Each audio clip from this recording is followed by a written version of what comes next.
It's lunchtime.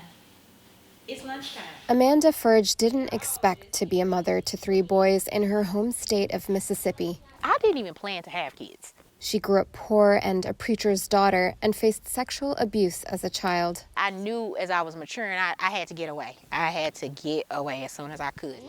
She eventually made her way to Chicago and was in her early 20s when she got pregnant. But Furge wasn't ready to be a parent.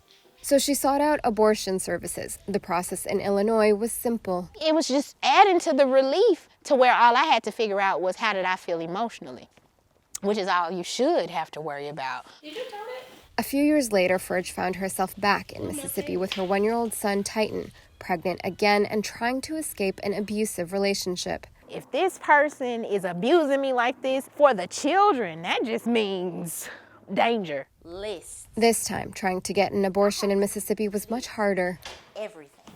Restrictions to abortion access in a place like Mississippi affect women of color disproportionately.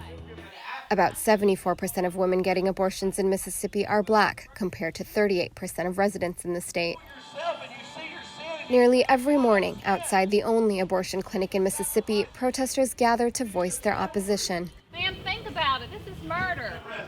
Some try convincing visitors to go to a crisis pregnancy center instead, where women are offered pregnancy tests, sonograms, and baby clothes.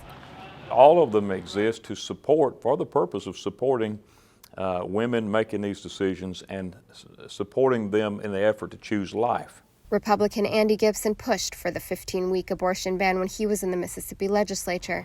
He says women who choose to deliver babies are well cared for. Whether it's counseling or whether it's medical care, whether it's financial resources or food. In fact, there are networks of support here, both at the private and at the governmental level. These resources that they speak of, where are they? If they're out here, where are they? Shannon Brewer heads the abortion clinic in Jackson. She says the type of support many women of color who seek abortions need is structural: access to quality health care, decent pay, child care, and education. These same people who are voting to get us closed down are the same people who are voting to cut these things out. These are the same signatures. This is a direct attack on African American, Black, and brown women.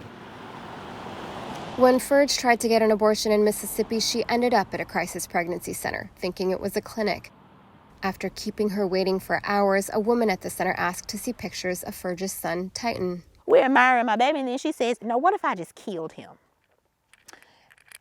Now we're coming out of this moment of I've been waiting for hours.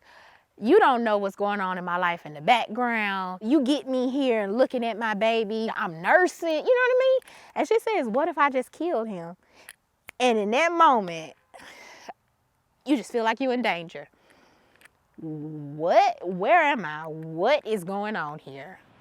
By the time she found the abortion clinic, it was too late. I knew I was gonna have to have a baby because it dawned on me.